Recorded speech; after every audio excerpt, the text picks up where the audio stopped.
Thank you very much for that very kind introduction,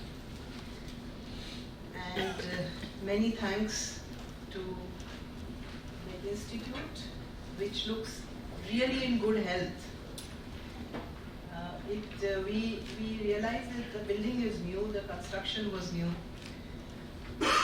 but what really stands out is the kind of life and energy that is circulating in the Institute. And I'm glad and grateful to be a part of it. My thanks especially to Director Professor Singh, who I've noticed has been sitting through the sessions. It's difficult, being principals, all of us know how difficult it is to sit through part of sessions, talks, and what we generally do is we complete formalities and go back to our work because we are all really overburdened with work. Thanks also to the team that took care of our tickets, travel, bringing us here, our food, stay, everything. I'm very grateful for all the care that you have taken. This would not have been possible if there would not have been good leadership and the capacity to carry on this kind of activity. And when we look at the general theme of this seminar, or this conference, training program, however we want to designate it, we find that leadership and capacity building are the two major pillars. And within that, there is this whole set of criteria which we deal with when we connect and when we try to have our connection, initiation, assessment by NAC. Besides that, yesterday I attended a session on G20, which was extremely educating. And what I felt was that these major wider themes of leadership, capacity building, of the general social, political, economic, global movements, they are actually not unconnected from what we see as very small data collection, giving data, writing about student progression, percentages of expenditure, etc., etc. Because they all really build up, or they are all a part of this wider vision. And by the time we come to the last criteria, and today is the last day, it is suitable that criteria 7 of institutional values and best practices is the theme of this discussion, because in a sense I feel that this theme is a part of all other 6 previous criteria, and all those 6 criteria are actually included in this wider theme of institutional values and best practices. Institutional values and best practices, to my mind, it also combines the wider philosophical approach. How do we understand all those little things? And all of us as teachers and principals, we know that it is difficult to collect the data. Sometimes we are very anxious. We have not put the data in the correct way. And we keep going back to NAC asking for suggestions, keep going back to their formats, etc. And so how does this all add up? What is all this a part of? So I do feel whether it's a minor data detail or it is filling up a format, we are all actually working towards fulfilling the whole wider vision. Why have NAC? Why should we have it? Is it just to grade ourselves? Somehow we get a good grade and then for 5 years we have that grade and we try and improve it for the next time. But why have this grade at all? Why do we need this assessment? What is this for? And I have been actually, whenever I interact with staff members and teachers, students, alumni, my whole understanding is that actually these are some indicators of what we should be doing. Before the NAC came in place, we actually were doing almost everything that now NAC needs data for, but probably not in a structured way. To do it, to become conscious of it, and do it in a way that is a self-evaluation as well. And we move on the path of what the vision is. This criteria 7, I believe, actually presents to us the vision of what educational institutions have to widely move towards. It has these 3 parts: institutional values, best practices, and distinctiveness. When we go to institutional values, they are actually ideas which are not limited to one institution.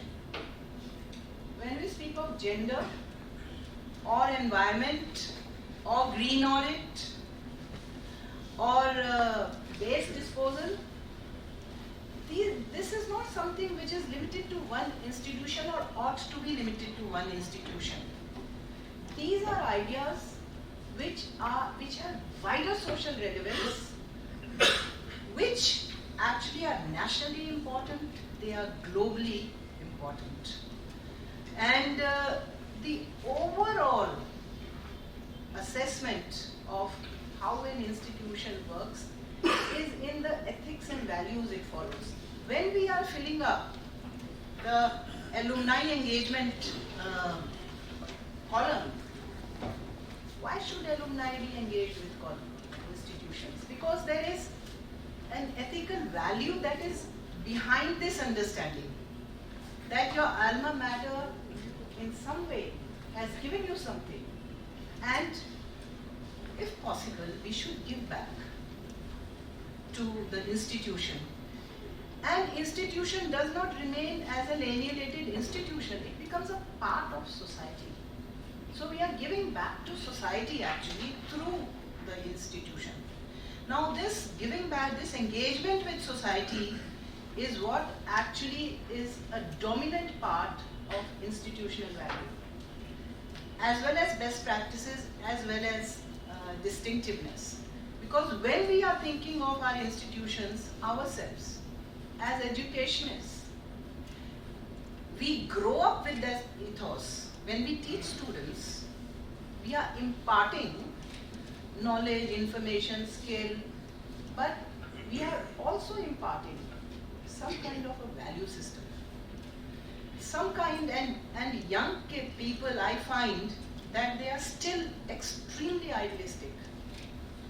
If they have a chance, opportunity, idea to work for society, they do that.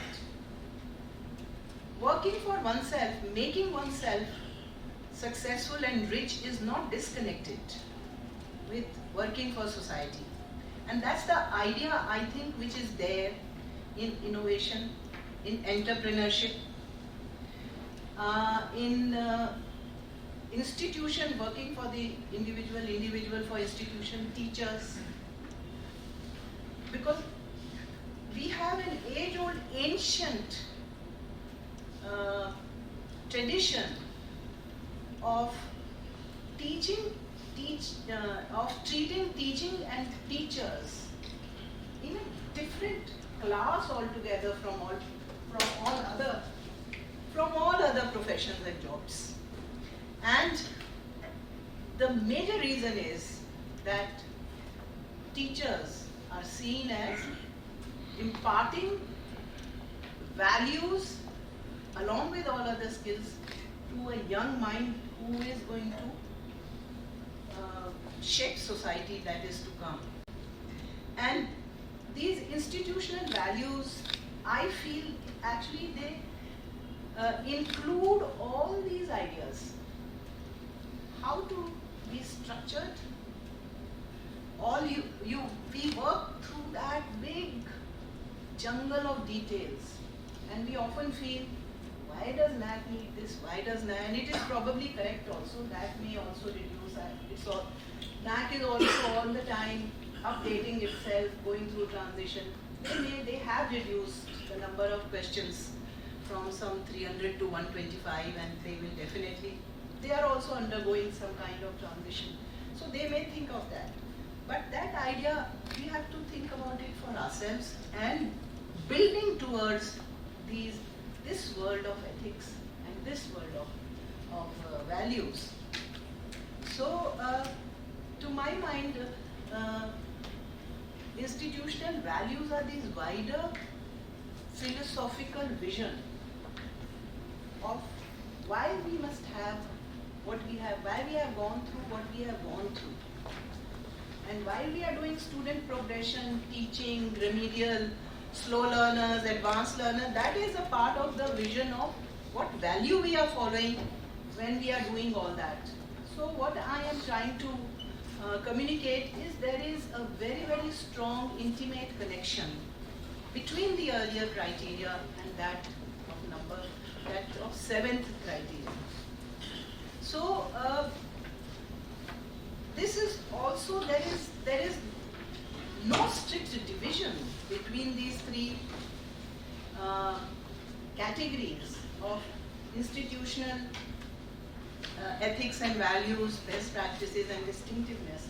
It's difficult to establish very strong watertight categories, but there can be some understanding and some approach through which, because we also have to give something back in writing, we have to record it, and therefore our interpretation of what this is and what this is what is going to guide us in some way of how to approach it, how to deal with it.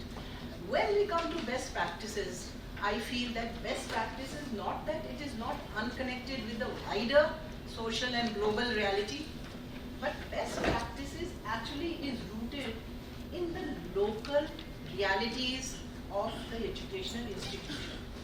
It is something which actually is internal to the institution.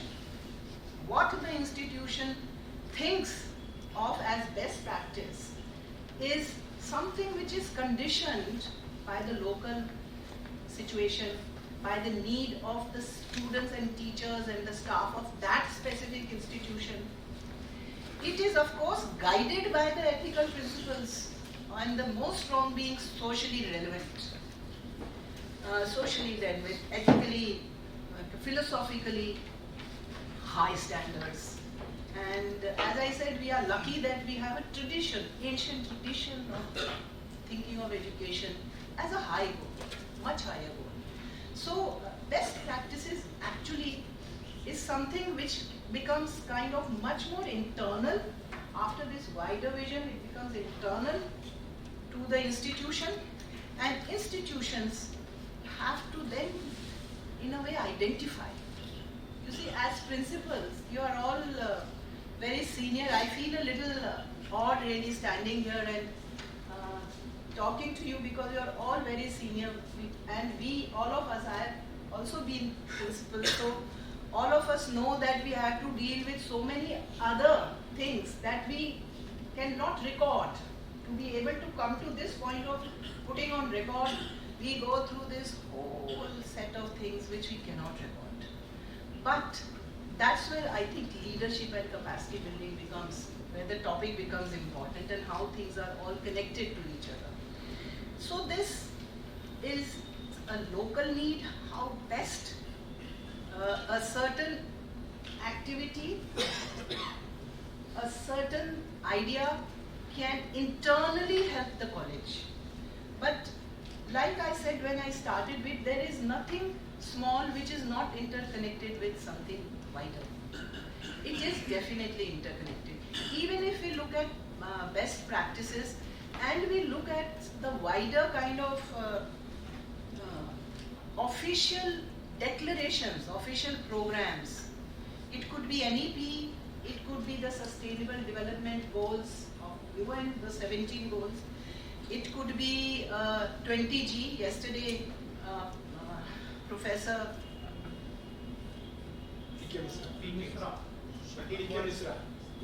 Professor T.K. Mishra went in fair detail of the objectives of these goals. It could be the millennium goals of UN in 2002. All of them actually connect the small with the big. So best practices, if it's a best practice which grows out of the local condition, or out of what the college needs, we will find that it does get connected to all these vital needs. So there is a connection between institutional value ethics and best practices. I could very easily, while preparing for this, I had noted down, went through SSRs of different colleges. I have noted down a list of best practices that several colleges do. Some are common, some are very distinct. But I don't think there's any need, because each institution is connected yet very specific. So it depends on what the need is. And to come to this decision of what the best practices will be requires leadership. Because we have been teachers, all of us have been teachers as well. And because of having strong ideas, one has to kind of plow through these different ideas and build some kind of consensus. When we filled our SSR, actually the best practices which I thought should go in were not the ones that eventually went in. Because a whole lot of the IQAC teachers, they had some other idea. And that is what went in. And because as principals, we also need our teams to work. So we do have to keep adapting also. If it's a good idea, we adapt to it. If it is something relevant, it's not necessary the best idea may come to the principal. It could come to any member of staff. What is important to have that team, after identifying that idea, there should be implementation. With best practices, I'm sure you know there are these 5 I and D. First, identify, implement, institutionalize. You see, best practice often needs something extra than what we have routinely.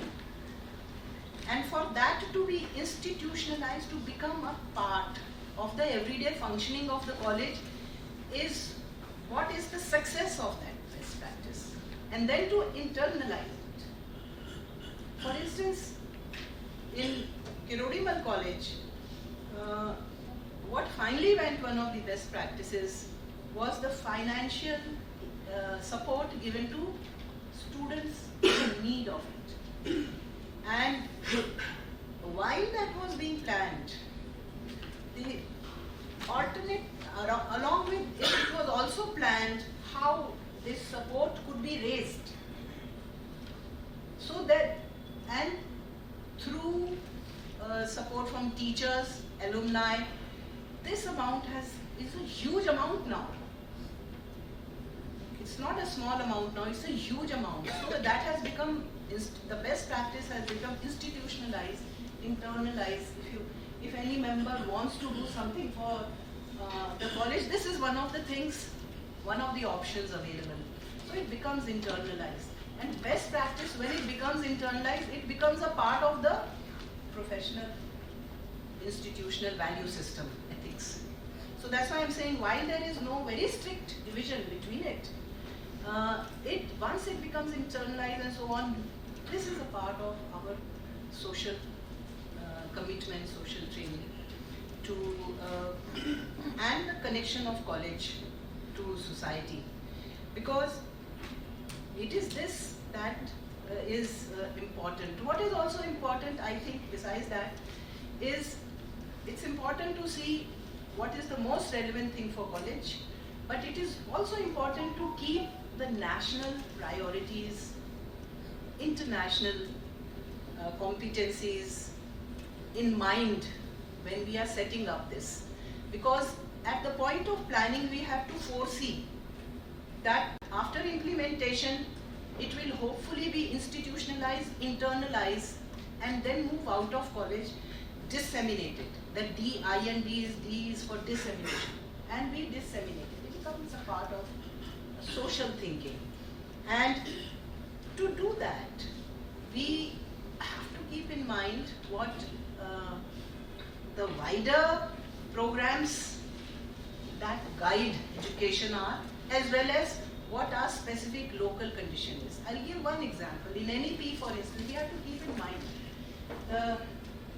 the path which, the plan, the vision which the government country has in mind, and we have to locate ourselves there. If we look at NEP, its emphasis on local languages is very strong. And since most of you are from Northeast, I mean the richness of local languages in Northeast is unsurpassable. There are many best practices that can grow out of this recognition. And it is in keeping with one of the major policy programs. If we are looking for funding, see right now all of us feel their funding has died up and so on, but we are also going through some kind of transition at the policy level. But at the same time, even at this point of time, our own programs in our colleges have to be in sync with the national program. We have to shape it in a way that it serves both the local purpose as well as with an eye on what is the national priority. I do feel that it becomes, if one needs funding, lots of times there is no need for funding. If there is a wealth of languages in Northeast, there will be teachers who are actually, people are very, very passionate about their languages. And there could be programs, it can be worked out, and it could be a best practice, and it is in keeping with priorities of any field. So you see, we have to, that's how I'm saying the institutional value and best practice are connected, while the focus becomes much more local in best practices. Distinctiveness, of course, distinct practice. Again, it is something very difficult. What is it that one college can have that no other institution has? But if we look at it very closely, it is possible sometimes. It is also, you see, a matter is when are we planning out, at what point of time are we planning out what our best practices and distinctiveness will be? Is it when our assessment has just been over and we have got the report? Is it that we have begun to plan for, or is it that we suddenly realize that 2.5 years have gone by and another 2.5 years, our next team visit will be there. What should we do?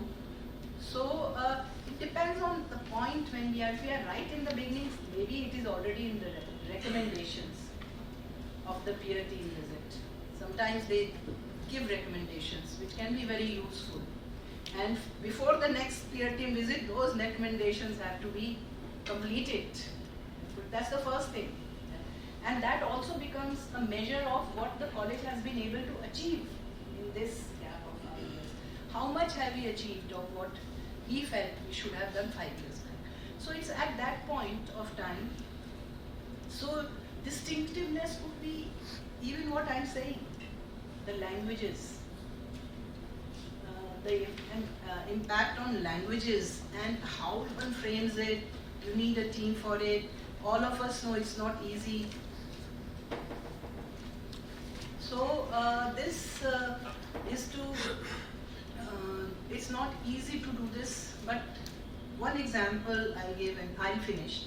that distinctiveness, for instance, one of the colleges that is very active in running online courses, they have made a lot of money for the college. They have again plowed it back in college for the online courses which they run, and a few thousand teachers have benefited from it, and they have given that as their distinctiveness. Now you can say that, well, we also did it, but it becomes a distinctiveness only if it has been regularly planned and done. It's not 2 in a year, or they do a few hundred such programs in 1 year. That is certainly distinctiveness.